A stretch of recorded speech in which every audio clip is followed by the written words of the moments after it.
For 12,000 years, the Ho-Chunk tribe have lived in the Madison area. They called the land Tejope, meaning four lakes. Mounds that the Ho-Chunk created can still be seen around the city, such as at Vilas Neighborhood, Picnic Point, and Bascom Hill.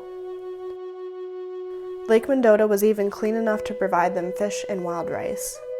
The land and lakes were sacred and thus respected.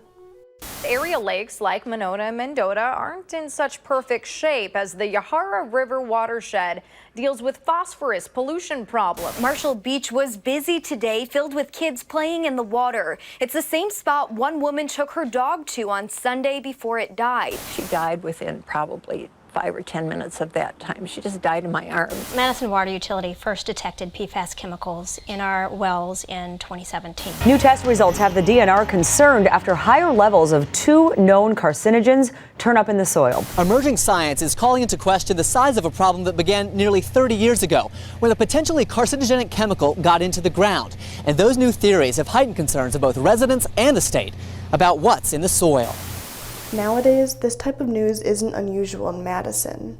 The land, and especially the lakes, around Madison have been continually polluted and contaminated.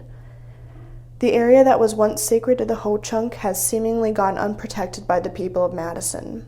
That made me wonder what Madison residents could do to get in touch with this land again. It's almost like being in a haunted house where, the occupants, the current occupants, don't understand the ghosts that are living before us and the spirits and the history, and that we were here first. We know that this is Ho-Chunk land. We know that along Lake Mendota, along Picnic Point, you can see signs and effigy mounds.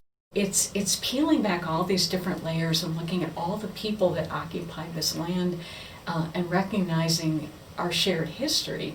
Those other presences, those traces of what was here before, it tells us a much richer story than we had before.